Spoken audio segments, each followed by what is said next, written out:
कौन है?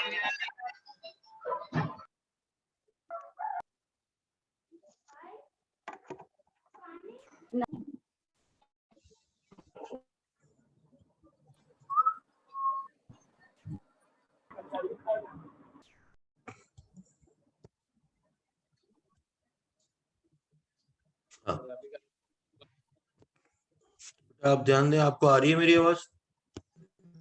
Yes sir. Yes sir. बेटा ये 8 के बाद मैंने और भी बताए थे ना आपको। सर 10 तक के हो गया था, के I3 तक के। चलो वो मेरे ख्याल से फिर मैं लिख ही देता हूँ। ये 9 नंबर, अब इसको थोड़ा स्पीड लिख देता हूँ। एक NH4 NO2 था, x + 4 + x - 4 = 0, x = 0, जो आपको पता होना चाहिए कि ये इन दो का सम होता है, NH4 प्लस NO3 माइनस का।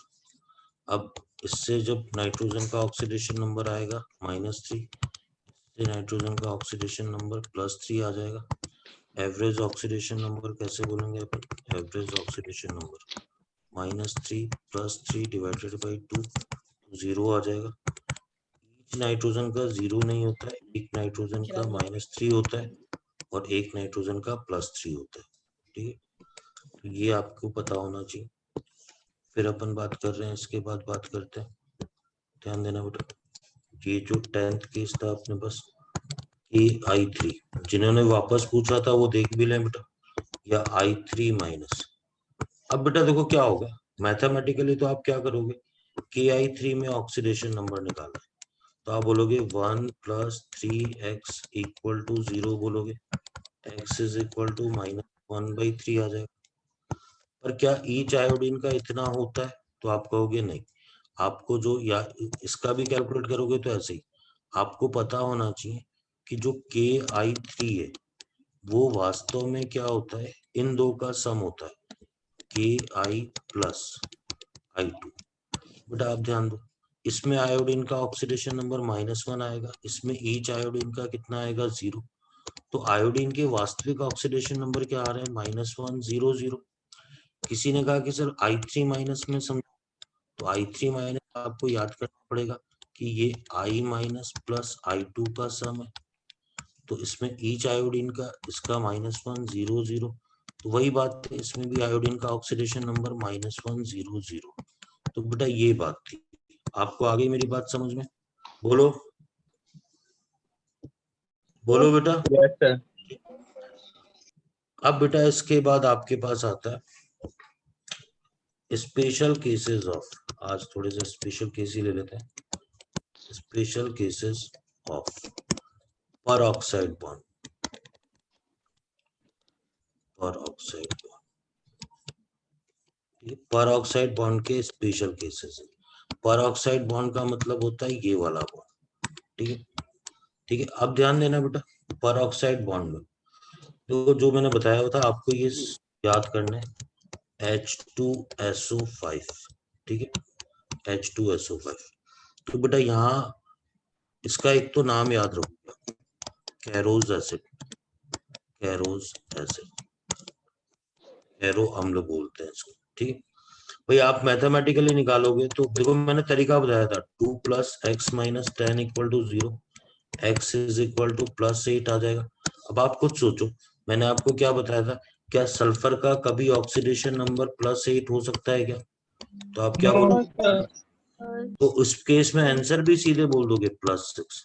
पर बेटा मैं आपको क्लियर कर दूं, आपको स्ट्रक्चर पता होना चाहिए, आपको स्ट्रक्चर, ये आपको इनऑर्गेनिक में भी पता चल जाएगा, ये स्ट्रक्चर आपको पता होना चाहिए कि इसका ये H2SO5 का ये स्ट्रक्चर होता है, इसको याद करेंगे। ठीक है, कुछ लिमिटेड है बेटा, पर याद करते हुए चले आप, ठीक है, इनको याद करेंगे आप। देखते हैं फिर आगे।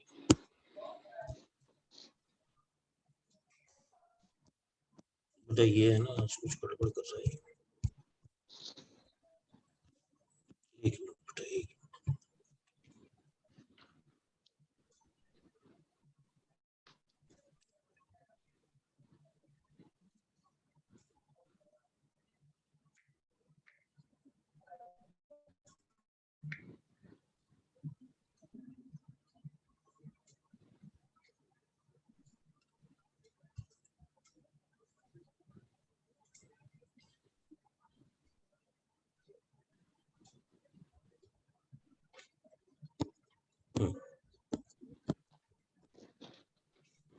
के बाद बेटा ये तो था पहला।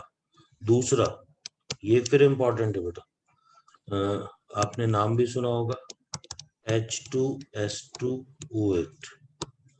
ठीक है, पहले मेरे को बताओ किसी को नाम पता है इसका स्पेशल नाम?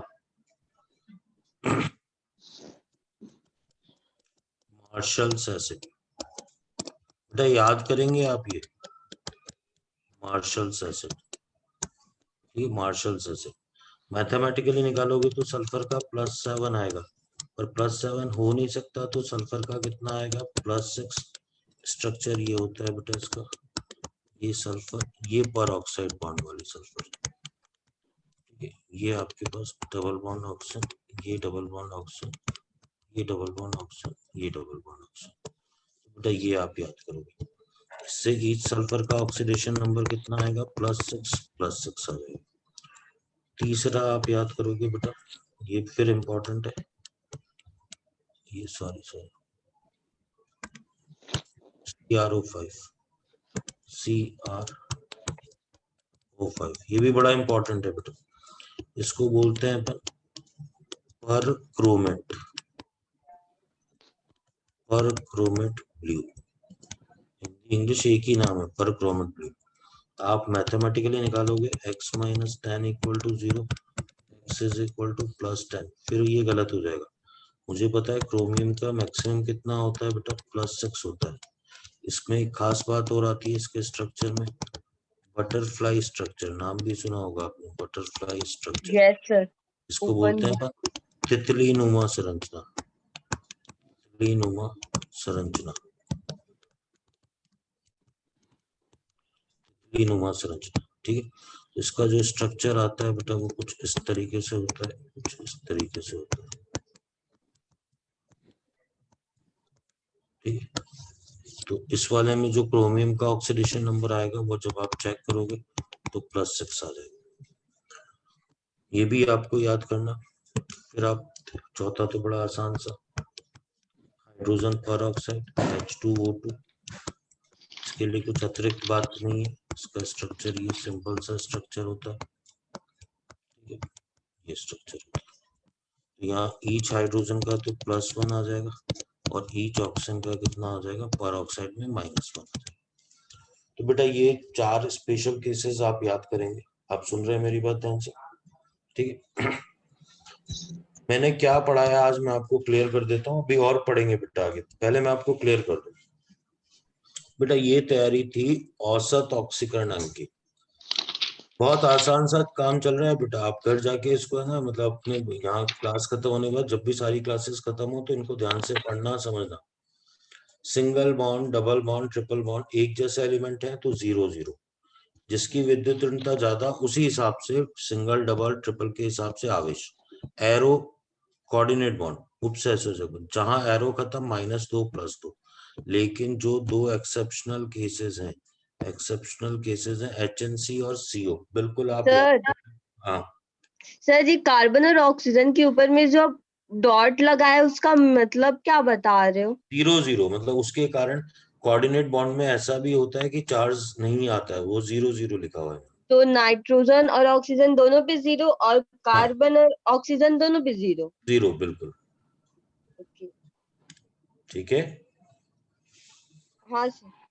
इसके बाद बेटा अपन ने कहा कि एवरेज ऑक्सीडेशन नंबर, ये सारे एग्जांपल, कार्बन सब oxide, bleaching powder, nitrous oxide, फिर आपके पास हाइपो सोडियम टेट्राथायोनेट, फिर ये आपके पास ट्राइब्रोमो ऑक्टा ऑक्साइड। बेटा इनके स्ट्रक्चर मैंने शुरू में लिख दिया, इनको याद करना है। क्या ये बॉक्स समझ लो, Fe3O4 इन दो ऑक्साइड का सम है, Pb3O4 इन दो ऑक्साइड का सम है, NH4NO3 ये, NH4NO2 ये NO2 था, सॉरी ये NO2 था। ठीक है, इसको सही कर देता हूँ, ये ठीक है। हाँ, के बाद क्या है, पर ऑक्साइड बॉन्ड के बेटा और भी होते हैं, लेकिन अपने को जो बात है वो मेनली यही है। कैरोज एसिड, मार्शल्स एसिड, इनमें पर ऑक्साइड बॉन्ड होता है, इस कारण से सल्फर का ऑक्सीडेशन नंबर मैथमेटिकली गलत आएगा। और सही क्या होगा? +6। मार्शल एसिड में भी सही क्या होगा? +6 होगा। CrO5 में भी सही क्या होगा? +6 होगा। ठीक है, H2O2 अपने को पता ही। अब इसके बाद आता है बेटा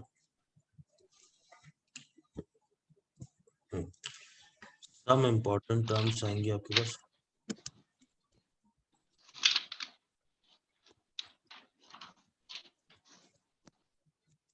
सर हाँ बेटा, सर एक और स्ट्रक्चर होता है ना जिसका शेप है वो ओपन बुक जैसा होता है, वो यौगिक का क्या नाम होता हाँ है? H2O2 ही होता है बेटा। अच्छा ठीक है, H2O2 ही होता है, उसमें भी ओपन बुक के भी 2 केस आते हैं अलग अलग। ठीक है, वो इनऑर्गेनिक में आप पढ़ लोगे। ठीक है, हाँ। वो hydrogen and it's containing compound या कई बार केमिकल बॉन्डिंग में भी बता दिया जाता है, तो ठीक है वहीं पढ़ लेना। ठीक है, हाँ स्ट्रक्चर याद था, यौगिक का नाम याद नहीं है। हाइड्रोजन पेरोक्साइड बोलते हैं ना। हाँ hydrogen peroxide, some important terms. ठीक है, तो सर क्या है, इसको हिंदी इंग्लिश दोनों में लिखूंगा मैं। ये होती है अपने पास टर्म्स होती हैं, ध्यान देना। ठीक है, यहाँ पर ये पद होंगे, यहाँ डेफिनेशन होगी इनकी, डेफिनेशंस, परिभाषा होगी। बेटा क्या होता है देखो, ऑक्सीडेशन, इसको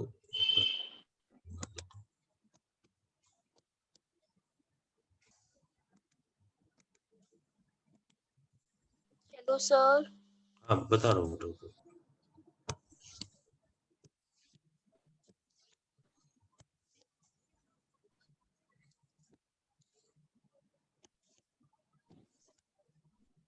बोलो बेटा, बोलो क्या बोल रहे नहीं हो। सर आप थे। ऑक्सीडेशन, इसको अपन ऑक्सीकरण बोलते हैं, ऑक्सीकरण। ये होता है ऑक्सीडेशन नंबर में इंक्रीज, वृद्धि। ठीक है, फिर एक वर्ड आता है रिडक्शन। ठीक है, इसको अपन बोलते हैं अपचय। अपचय जो ऑक्सीडेशन नंबर में क्या आएगा, में कमी, में डिक्रीज। फिर एक होता है रिडॉक्स होता है, तो जिसमें ऑक्सीडेशन प्लस रिडक्शन दोनों होते हैं, वो रिडॉक्स अभिक्रिया होती है। एक होता है बेटा रिड्यूसिंग एजेंट,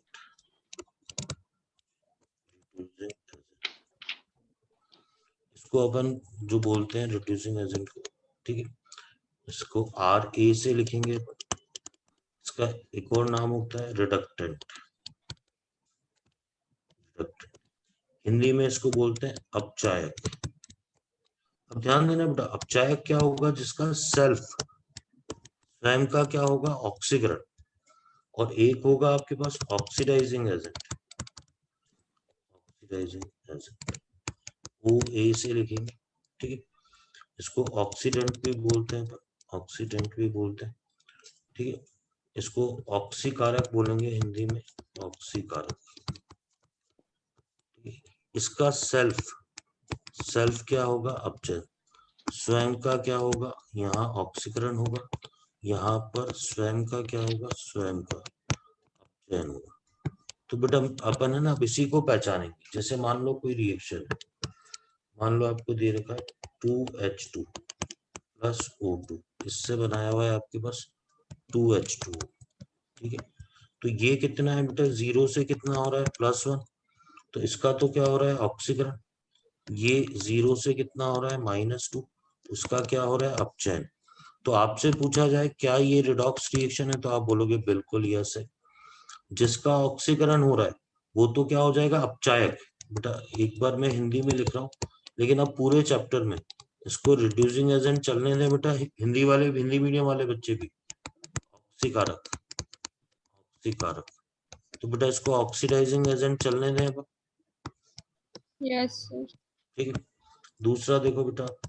ठीक है, मान लो ये रिएक्शन दे रखी है KMnO4 प्लस FeSO4, इससे बनाया इसने Fe3SO4 whole twice plus MnSO4।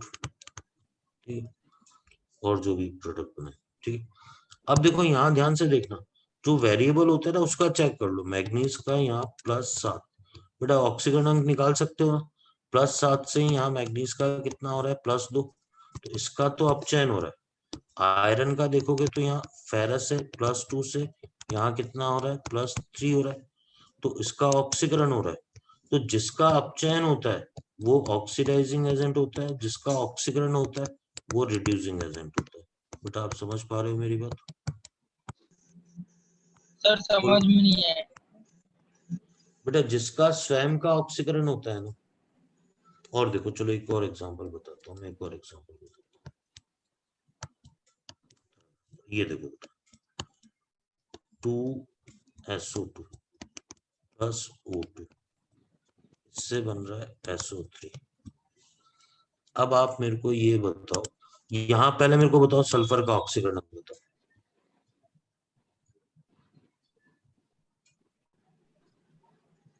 बोलो सल्फर का ऑक्सीकरण बताओ। +4 है। Yes sir. यहाँ बोलो कितना है? +6। तो यहाँ 0 से ये +4 से +6, इसका क्या हो रहा है बेटा? ऑक्सीकरण। मैंने क्या बोला, जो जिसका ऑक्सीकरण होगा वो क्या होगा? हिंदी में लिखूं तो अपचायक होगा, और इंग्लिश में लिखूं तो रिड्यूसिंग एजेंट। यही बात बता रहा था बेटा मैं। O2 का यहाँ 0 है, 0 से -2 हो रहा है।